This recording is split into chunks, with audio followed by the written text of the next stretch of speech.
The millionaire's daughters couldn't sleep until a poor maid changed everything. Elena Martinez steps through the iron gates of the Santoro mansion, her cleaning supplies clutched against her chest, her heart pounding at the sight of men in black suits, with guns barely concealed beneath their jackets. But it is not the armed guards that make her blood run cold. It is the sound that tears through the massive estate, the desperate, gut-wrenching cries of a baby that echo off every marble wall. At 28 years old, Elena has been working as a housekeeper here for 2 weeks, sent by an agency to replace the 12th maid who quit out of sheer terror. 2 weeks, and she still cannot get used to that sound. The baby has been crying for 20 hours straight today. Yesterday it was 22 hours. The day before, 24 hours without stopping. "Dear God, that poor angel," she whispers, pausing in the grand foyer to catch her breath, her fingers unconsciously tracing the faded scar on her left wrist, a permanent reminder of the hell she endured when she was tied and tortured. Dominic Santoro appears at the top of the staircase like a man who has lost everything. At 37 years old, the head of the most powerful mafia family in Boston looks like he has aged a decade in just 6 months. Dark circles carve deep hollows beneath his eyes. His jaw is covered in days of stubble. His usually immaculate suit is wrinkled beyond recognition, and he walks like a ghost haunting his own home. They say he has killed men with his bare hands without flinching. Yet here he stands, utterly broken by a tiny baby he cannot comfort. It has been over 6 months since anyone in this house has slept properly. 6 months of endless crying. 6 months of hell. Vincent O'Neill, the 52-year-old butler who has served the Santoro family for 20 years, shakes his head with deep sorrow as he scribbles notes into his worn leather journal, documenting everything, as he always does. "Sir, you need rest. You cannot continue like this. You will collapse." "Rest?" Dominic laughs bitterly, the sound hollow and empty. "How can I rest when my daughter is screaming like she is being tortured? What kind of father am I? What kind of man lets his child suffer like this?" Elena freezes on the marble floor, the raw agony in his voice piercing straight through her chest. She knows that pain. She knows it intimately. 3 years ago, she was 25 when her twin sons, Diego and Mateo, 15 months old, died in a car accident caused by her drunken ex-husband. The children she would never hold again. She understands what it means to watch a helpless creature suffer and be powerless to stop it. Dominic grabs his phone with trembling hands, calling the doctor again, his voice cracking as he begs for answers, for solutions, for anything. But the response from the other end only deepens his despair. They do not know what else to do. Pediatricians, neurologists, sleep specialists, even a child psychologist have examined the baby. He has spent over $5 million and nothing works. Nothing. He ends the call and slams his fist into the wall so hard the plaster cracks.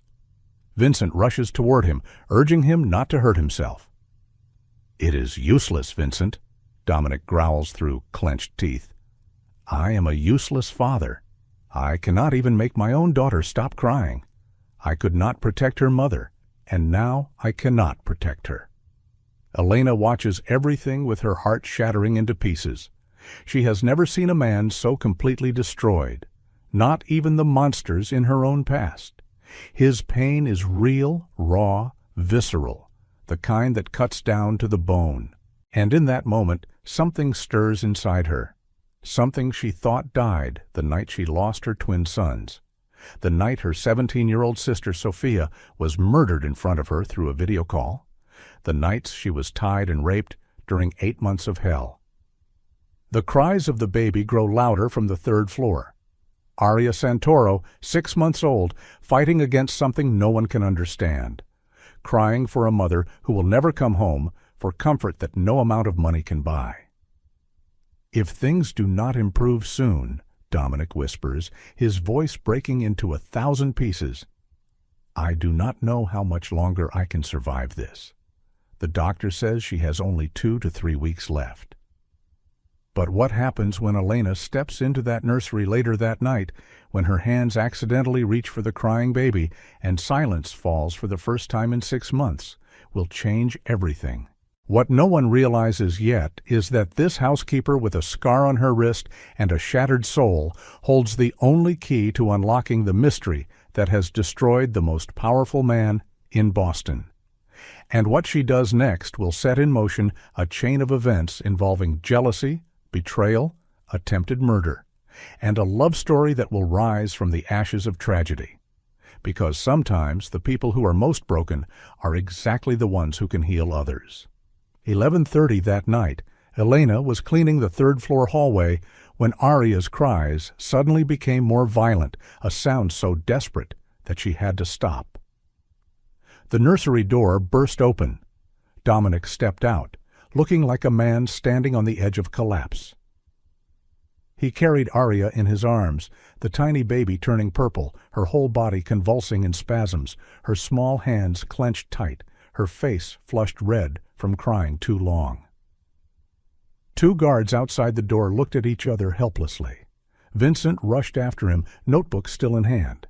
"Call Dr. Blake now," Dominic ordered, his voice thick with desperation. But he knew. They all knew. No doctor could do anything anymore. Aria cried more desperately, her tiny body shaking in waves as if enduring some nameless pain. Elena stood frozen in the middle of the hallway, her heart pounding as if it would burst from her chest. She didn't mean to do anything. She was just a housekeeper. She had no right to interfere. But when she saw Aria's purple face, when she heard that heart-wrenching cry, something inside Elena shattered. Her feet moved forward before her brain could command them. "Sir," her voice trembled, hoarse. May I? Elena didn't know what she was trying to say. She only knew she couldn't stand watching a baby suffer like this. Not again. Not after she had lost Diego and Mateo. Dominic turned to look at her, his eyes red from exhaustion and despair. He said nothing. He just stood there, as if he no longer had the strength to object to anything. Elena stepped closer, her hands trembling as she reached out. "Please, sir, let me try." Dominic looked down at his daughter, crying herself to exhaustion in his arms, then back at the woman before him, with eyes full of pain like his own. And in that moment of utter desperation, he placed Aria in Elena's hands. The next moment, the whole world seemed to stop. Aria stopped crying. Complete silence, sudden, as if someone had pressed a mute button. The baby's wide blue eyes opened, staring intently at Elena's face with a strange look of wonder and curiosity. Tears still lingered on her pink cheeks, but Aria didn't cry anymore. The baby just looked at Elena as if seeing something no one else could see. Vincent dropped his notebook to the floor with a loud thud. The 2 guards gaped, unable to believe their eyes. Dominic stood like a statue, his eyes so wide they looked ready to fall out.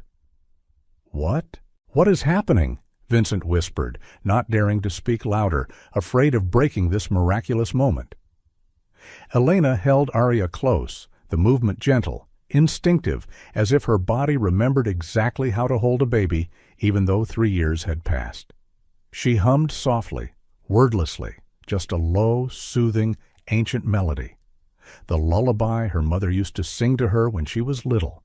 The lullaby she had sung to Diego and Mateo. Aria closed her eyes. Her breathing gradually became steady. Her tiny hands gripped Elena's clothes, as if afraid she would disappear. Don't move," Dominic whispered, his voice trembling as if witnessing a miracle. Don't let her go." Elena nodded, tears streaming down her cheeks. She didn't know why she was crying, maybe because of the baby in her arms, maybe because of the memories of her 2 sons she would never hold again, maybe because for the first time in 3 years she felt useful to someone. 5 minutes passed. 10 minutes. 20 minutes. Aria slept soundly in Elena's arms, breathing steadily, her face peaceful. Vincent bent down to pick up his notebook, his hand trembling as he wrote, 11:35 p.m. Aria Santoro sleeps for the first time in 6 months, in the arms of Elena Martinez. A miracle. Dominic stood watching the scene before him, unable to look away. The woman with the scar on her wrist, the woman whose name he barely knew, was holding in her hands what he had desperately sought for 6 months, his daughter's peace. The next morning, the first rays of sunlight filtered through the windows of the Santoro mansion as Elena was led downstairs by Vincent. She had held Aria all night, sitting in the armchair in the nursery, not daring to close her eyes for fear Aria would wake and cry again. But the baby had slept soundly, 8 hours straight, the deepest sleep since birth. Now, with dark circles under her eyes and a wrinkled uniform, Elena entered Dominic's office with her heart pounding like a drum. The spacious room had dark wood-paneled walls and a massive desk made of polished black oak. Dominic sat behind it, his suit freshly changed, his face cleanly shaved, but his eyes still streaked with red. On the desk was an untouched cup of coffee and a tablet. "Sit down," Dominic gestured to the chair across from him. His voice was calm, but somehow different, a softness Elena had never heard before. Elena sat down, her hands on her thighs, trying to keep them from shaking. "I want you to become Aria's private caregiver," Dominic said directly, wasting no time. $15,000 a month. You'll live here, care for my daughter 24 hours a day. Elena's mouth fell open, unable to believe her ears. $15,000? That was what she had to work 3 jobs for 6 months to earn. I can't, sir," Elena shook her head, her voice trembling. "I'm just a housekeeper. I don't have credentials, no professional childcare experience. I can't—" "You've done what dozens of experts couldn't," Dominic interrupted. "Aria sleeps when she's with you. That's all I need." Elena bit her lip, looking down at the floor. She knew who he was. Dominic Santoro, mafia boss. She had heard the rumors from other housekeepers about people who disappeared, about blood and violence, about a world she didn't want to be involved in. "I'm sorry, sir. I can't live here. I know who you are. I know what the Santoro family is. And I just want a peaceful life." Dominic looked at her for a long moment, then opened the tablet. "Do you know Marcus Chen?" The blood in Elena's body seemed to freeze. She looked up, her face pale. How do you know that name?" Dominic turned the screen toward her. On it was a complete file. Elena's photo. Real name, Elena Martinez. Date of birth. Background. Marriage to Marcus Chen. And lines that made her heart seem to stop. Debt, $180,000 to the Crimson Serpent Gang. Search order issued by Marcus Chen. "I investigate everyone who works in my house," Dominic said evenly. "And I know everything. I know about your hellish marriage. I know about your 2 sons you lost. I know about your sister, Sophia, 17 years old, murdered in front of you. I know you were sold into a prostitution ring and escaped after 8 months. I know Marcus Chen is looking for you, and I know that one day he will find you." Tears streamed down Elena's cheeks. She couldn't stop shaking. The entire past she had tried to bury was now laid bare before her like an open wound. What are you going to do with this information?" Her voice was barely a whisper. Dominic stood up, stepped away from the desk, and sat in the chair beside her. "I'm not going to do anything. I want to offer you a deal." He looked straight into her eyes. "If you agree to stay and care for Aria, I will erase your entire debt of $180,000. I will ensure Marcus Chen can never touch you again. I will protect you. That's my promise." Elena looked at him, unable to believe what she was hearing. "Why? Why would you help me like this? I'm just—" "Because you're the only one who can save my daughter," Dominic interrupted, his voice thick. "My wife died giving birth to Aria. I swore I would protect my daughter at any cost, but for 6 months I failed. I watched her cry and was completely powerless. And now that someone has finally brought her peace, I'm willing to pay any price." Elena closed her eyes. Marcus's face, twisted in rage, flashed in her mind. The threatening messages he sent her every night. The times she had to move because she was afraid he would find her. She knew she couldn't run forever. She opened her eyes, looking at Dominic. "I have one condition. You must promise you'll never force me to do anything illegal." Dominic smiled, a rare, gentle smile on his cold face. "You only need to care for my daughter. That's all I ask." Elena nodded, tears flowing. "I agree. I will save your daughter, Mr. Santoro. I promise." And just like that, Elena Martinez officially stepped into the dangerous world of the Santoro family, not knowing this decision would change her life forever. But someone else was watching. And she wouldn't let Elena steal what should have been hers. That afternoon, as Elena was feeding Arya in the nursery, a knock sounded at the door. Vincent opened it, and in stepped a tall woman, around 34 years old, wearing a pristine white blouse and black pencil skirt, her blonde hair neatly tied back. Her cold blue eyes swept across the room before stopping at Elena. "Dr. Blake is here for Arya's regular checkup," Vincent introduced. Catherine Blake entered with a professional smile, but Elena could sense the simmering hostility behind those eyes. "Oh, who's this?" Catherine asked, her voice artificially sweet. "A new caregiver? I haven't been introduced?" "This is Elena Martinez," Vincent replied. "Mr. Santoro has hired her as Arya's private caregiver." Catherine narrowed her eyes, looking Elena up and down as if analyzing a specimen under a microscope. "Really? And what credentials do you have in childcare?" Her voice sharpened. Elena trembled and shook her head. "No, I just—" "Fascinating," Catherine interrupted, stepping closer. "Dominic, Mr. Santoro, is very careful about who has access to Arya. You must have some special method, don't you?"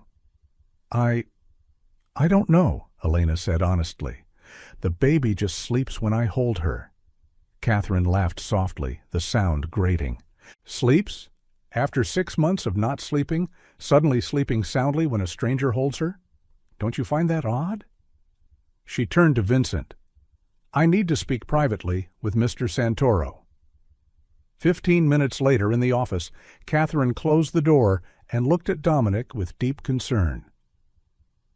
"Dominic, I've been your family doctor for 5 years. I care about Arya like my own daughter. But I must be frank, you don't know anything about this woman. There are many ways to make a baby sleep, not all of them safe." Dominic frowned. "What are you implying, Catherine?" "I don't want to ruin this happy moment," Catherine said gently. "But as a doctor, I must warn you, infant sedatives are very easy to obtain. Small doses can make a baby sleep deeply, but long-term use is life-threatening. Let me run tests on Arya tomorrow morning, just to be sure." Dominic was silent for a long while, then nodded. "All right, but I trust Elena." Catherine smiled, but her eyes were cold as ice. "Of course, I hope so too." When Elena went down to the garden to push Arya's stroller for fresh air, Catherine returned to the nursery.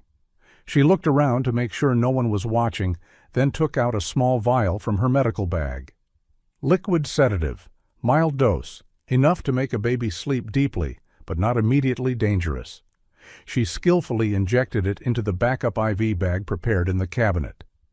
Vincent was walking past the hallway and happened to glance through the half-open door. He saw Catherine standing by the medicine cabinet, holding a syringe, her movements hurried. When Catherine turned around, he saw her hide something in her bag. Vincent said nothing, just quietly stepped back. When he returned to his room, he opened his leather notebook and wrote, 4:25 p.m. Dr. Blake alone in nursery for 8 minutes. Seemed anxious when I entered. Need to monitor. That night, Aria slept abnormally deeply. Too deeply. Elena stayed up all night, worried because the baby's breathing was slower than normal. The next morning, Catherine came to examine her, looking concerned as she listened to Aria's heartbeat.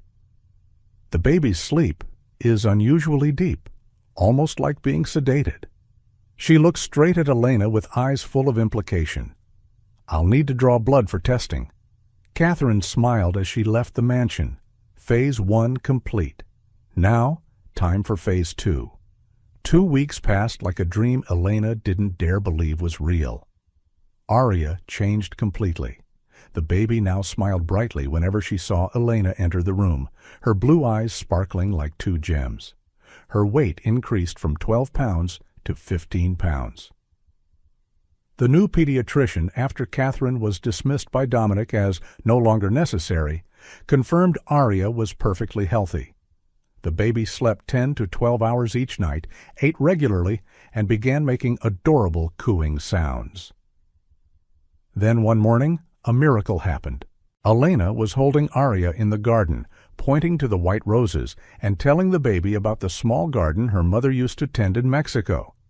Aria stared intently at Elena's face, then opened her mouth and produced a clear sound. Ma. Elena froze. Her heart seemed to stop.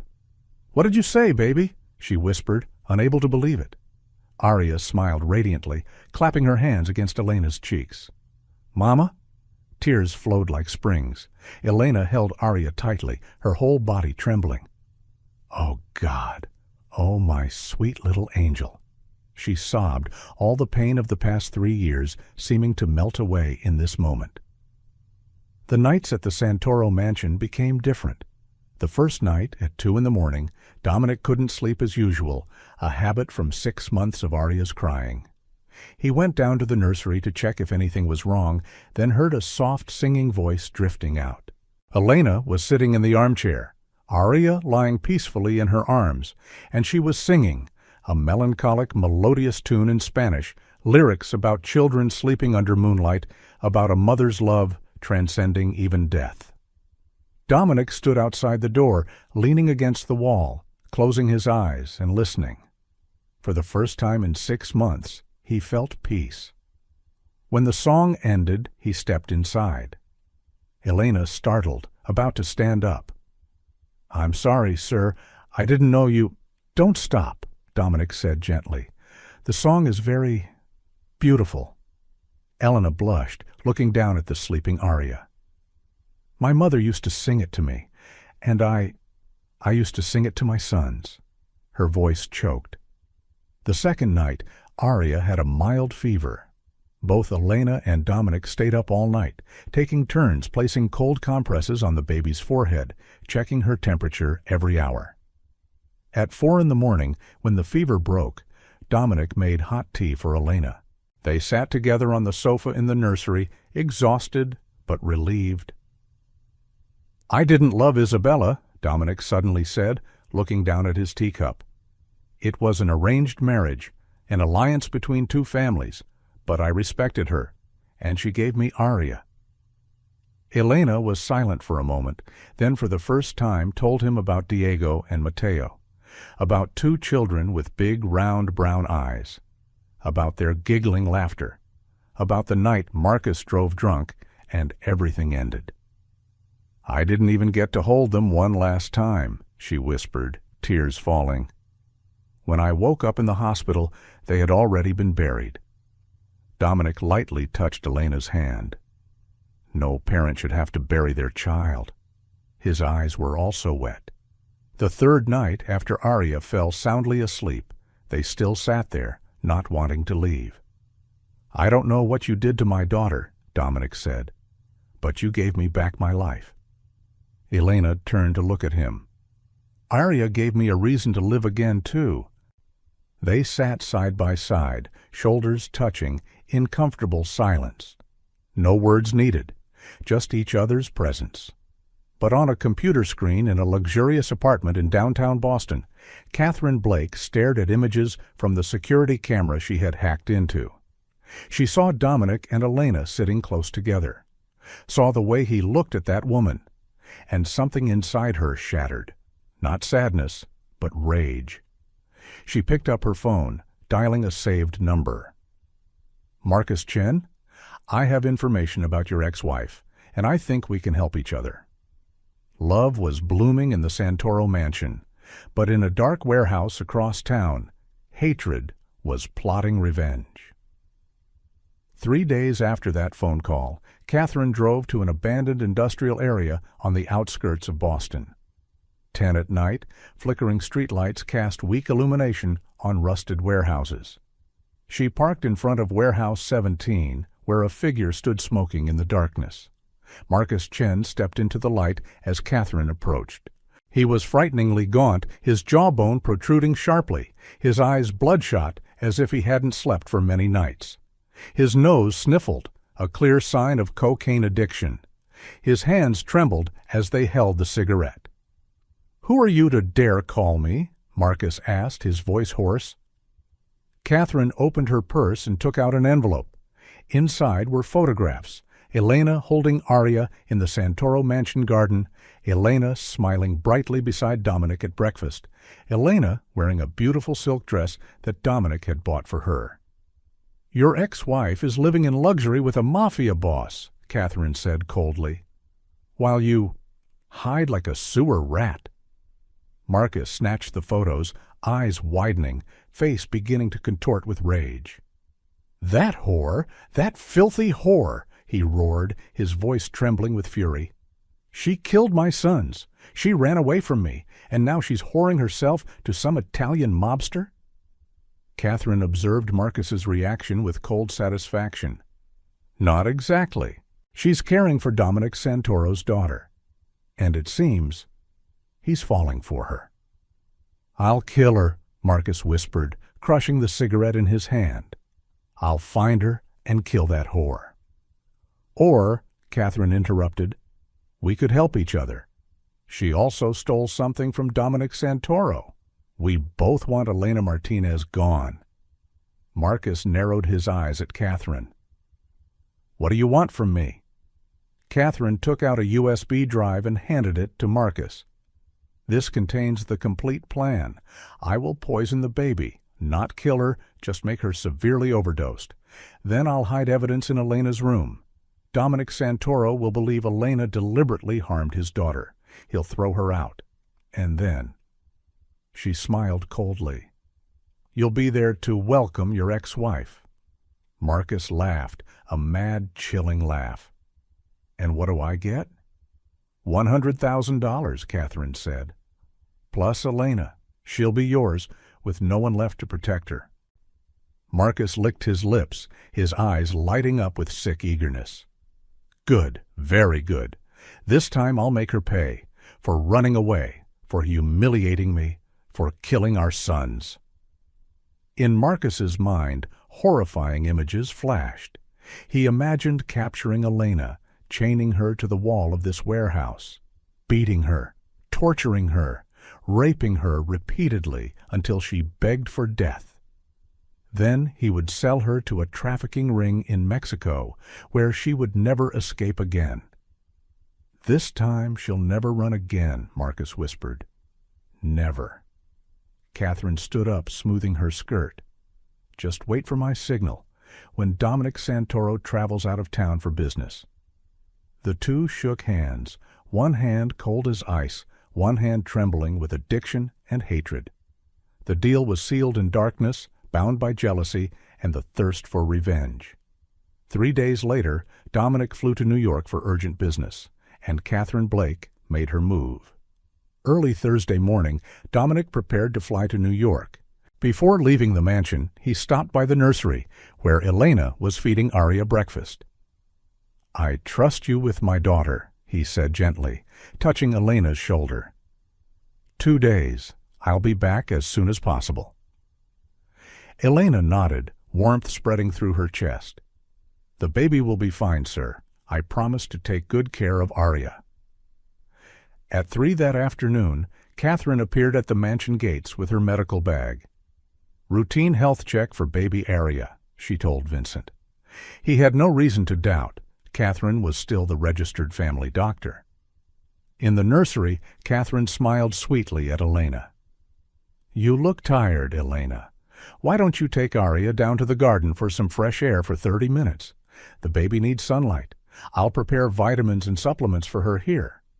Elena hesitated, but thinking that Arya truly enjoyed looking at the roses in the garden, she nodded.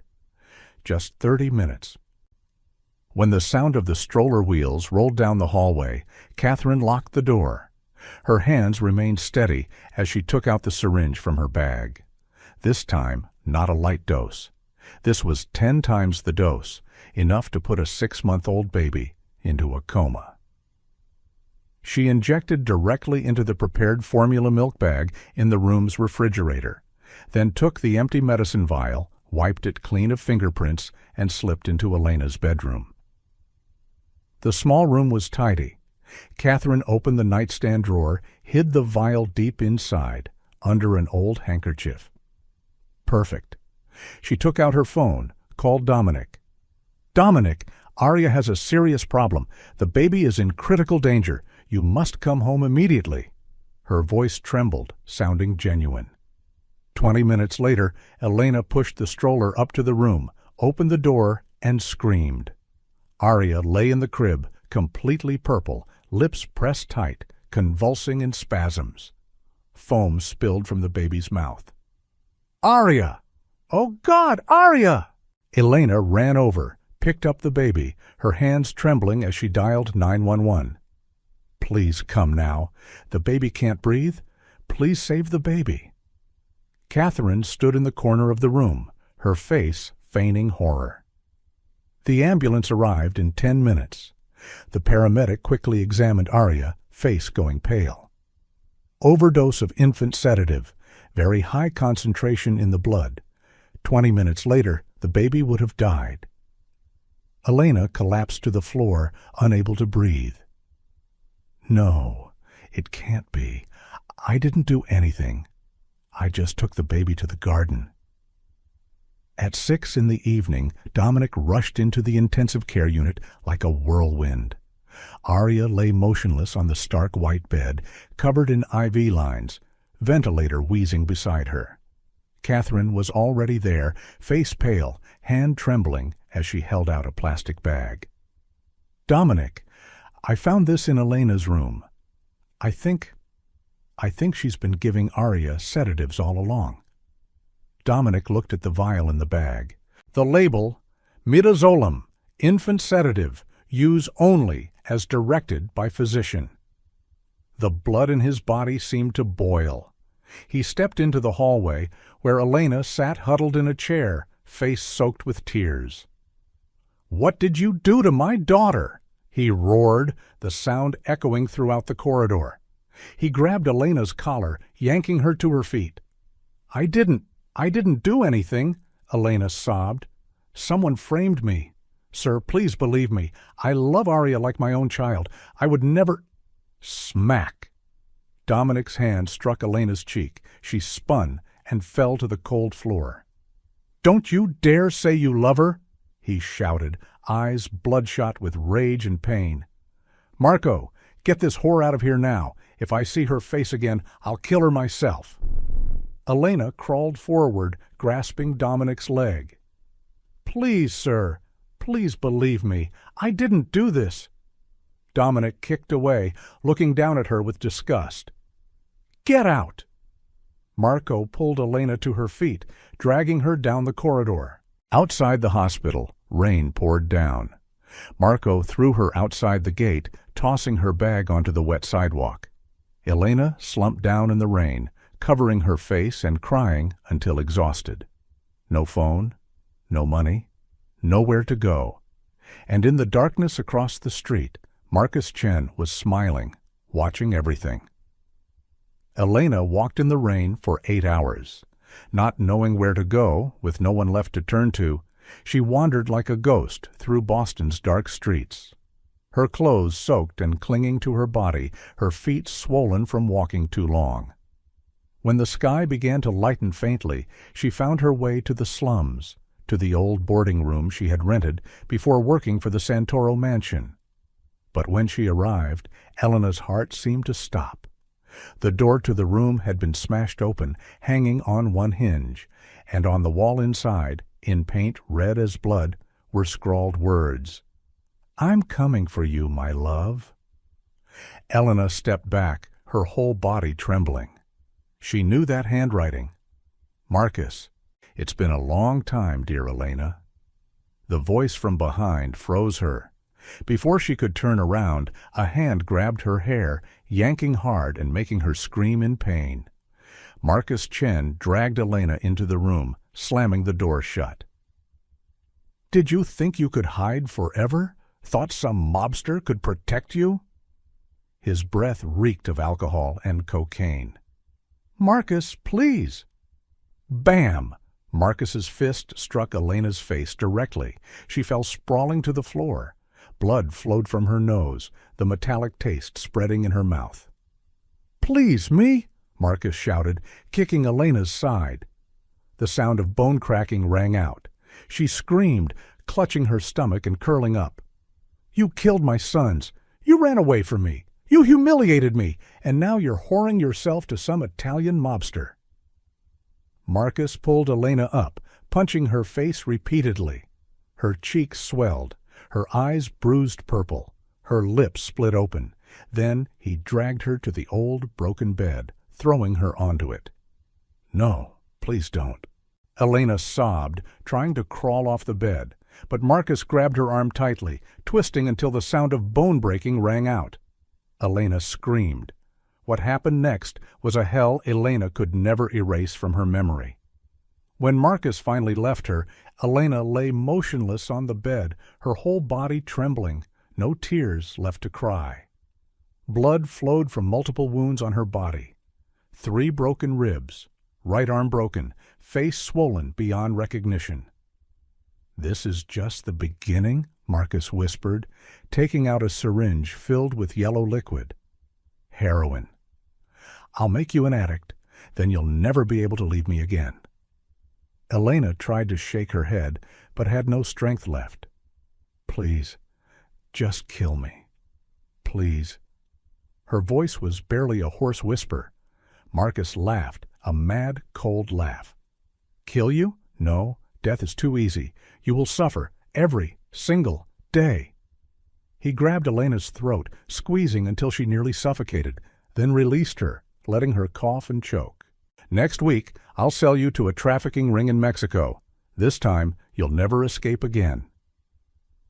When Marcus finally left the room to buy more drugs, Elena lay alone in the darkness. The pain was so intense, her whole body was numb. In her mind, images flashed like a film. Diego and Mateo smiling brightly. Sophia calling her name before dying. Aria calling Mama for the first time.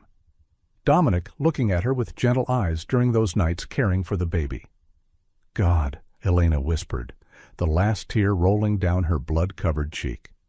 "If you exist, save me, or let me die. I can't endure anymore." Then everything sank into darkness.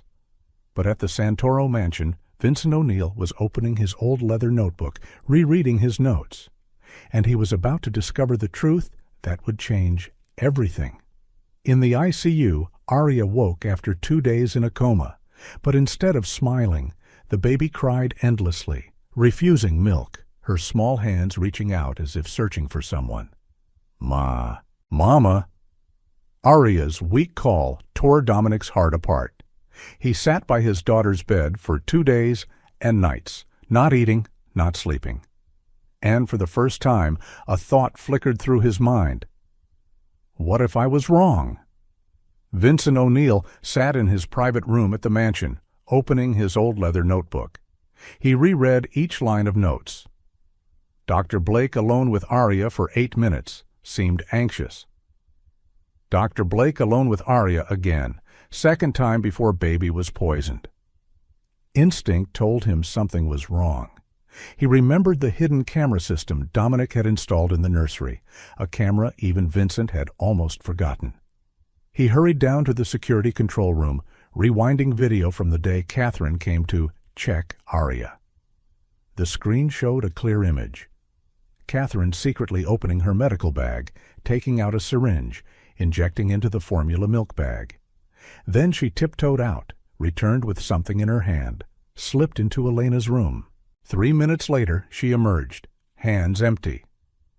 Vincent froze the image, his hand trembling as he called Marco. An hour later, Marco DeLuca had all the evidence. Catherine's purchase records for infant sedatives from 3 different pharmacies. Hacked messages from her personal phone. Detailed exchanges with Marcus Chen about the plan to frame Elena. Photos of their meeting at the warehouse. Everything printed, stacked into a thick file.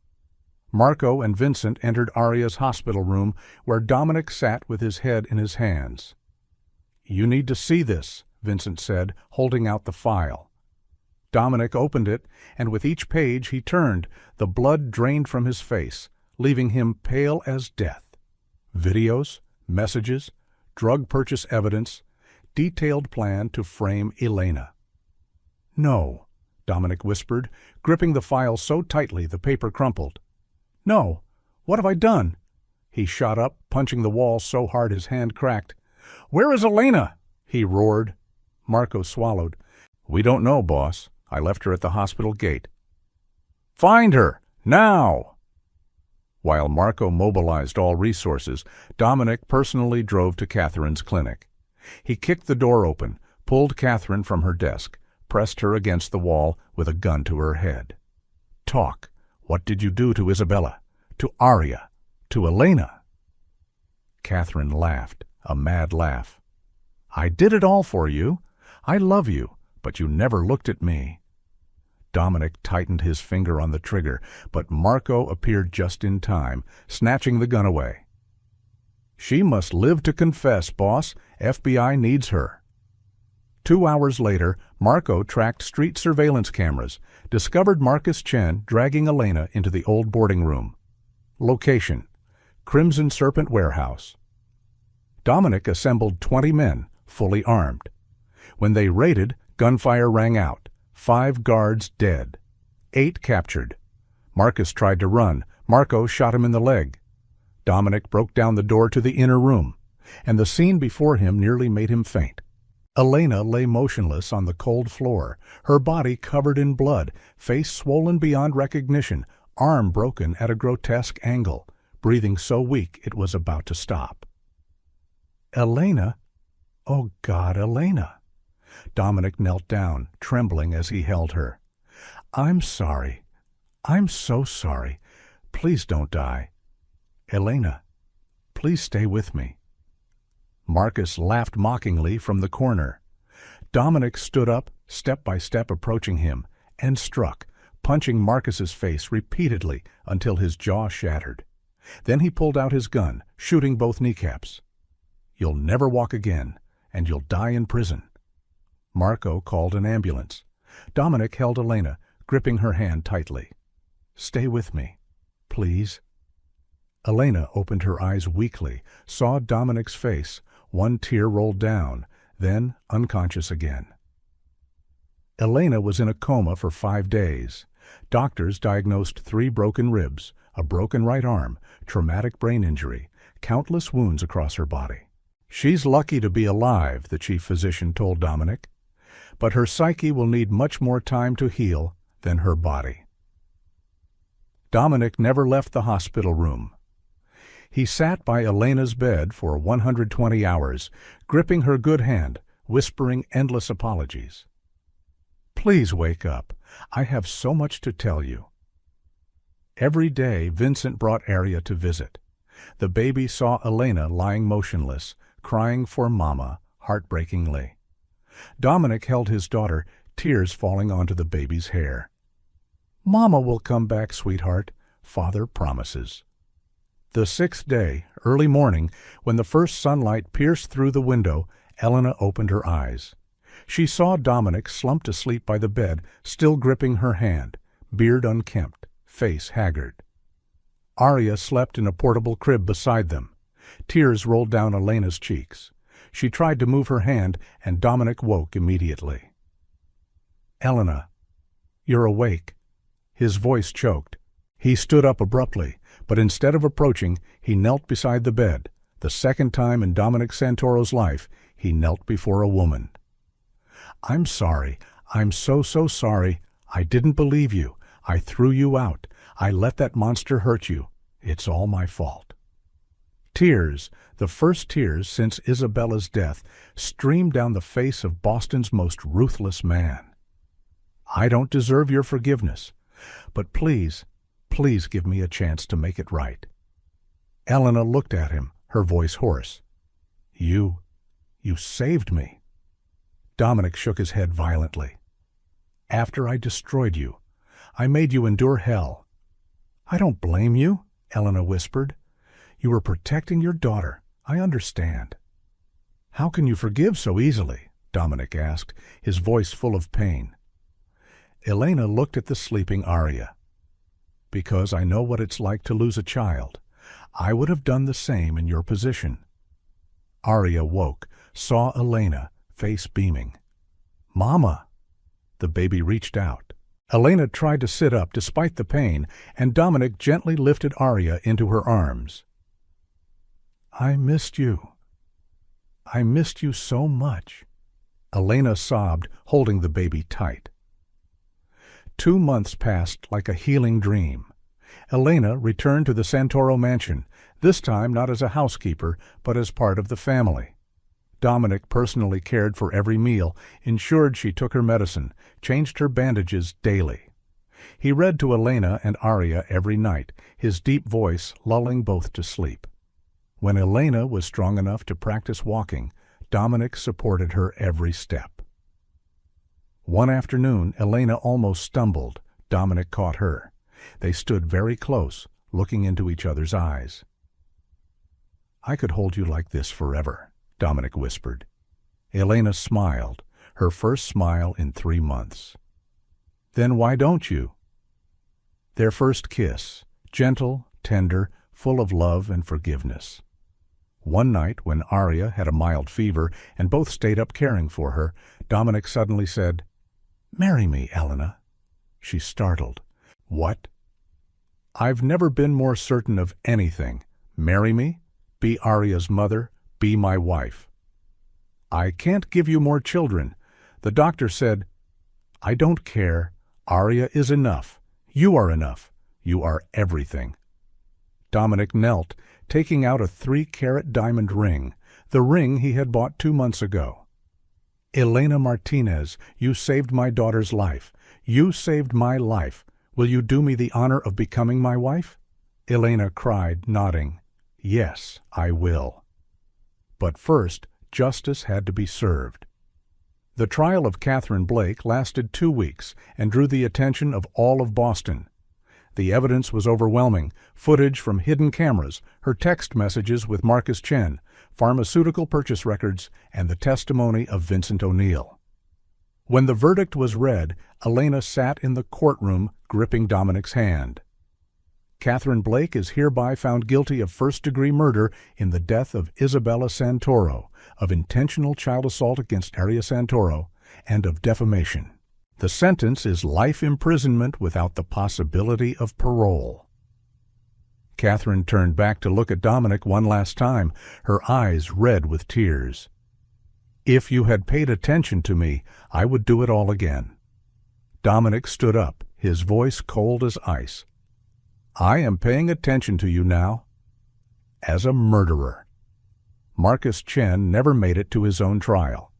Confined to a wheelchair, permanently paralyzed in both legs, he was sentenced to life imprisonment plus 150 additional years for human trafficking, rape, and murder. 6 months later, Marcus died in prison, officially during a fight with another inmate. But Elena knew the truth. Dominic had arranged everything. The Crimson Serpent gang was completely dismantled by the FBI. 47 members were arrested, and Elena's $180,000 debt vanished as if it had never existed. 3 months after the trial, on a bright spring afternoon, the wedding of Elena Martinez and Dominic Santoro was held in the garden of the Santoro estate. White roses and baby's breath covered the grounds, forming a small paradise. 50 guests, close family and friends, sat on white chairs.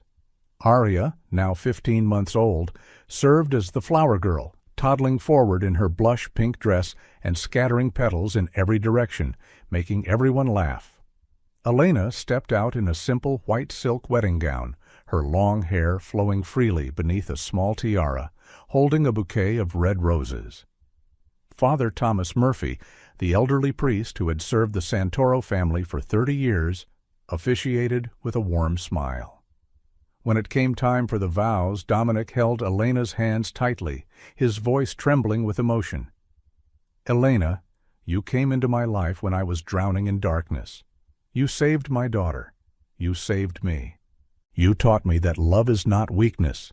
It is the greatest strength of all. I promise to protect you, to gently wake you when the nightmares come, and to remind you every day that you are safe, you are loved, and you are home." Elena wept as she read her vows. "Dominic, I thought I had lost everything, my family, my children, my hope.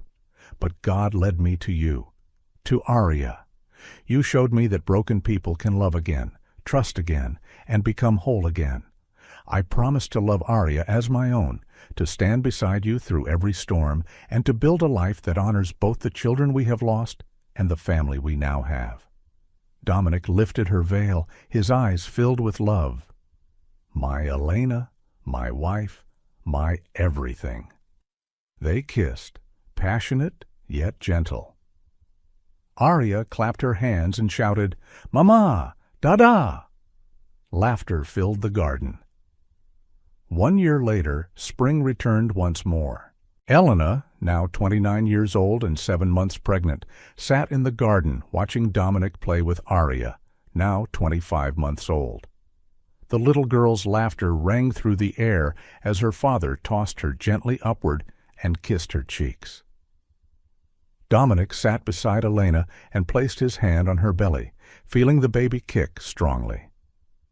"We're going to have a boy," Dominic smiled. Elena nodded, tears of happiness shimmering in her eyes. "Diego, I want to name him Diego, after my first son."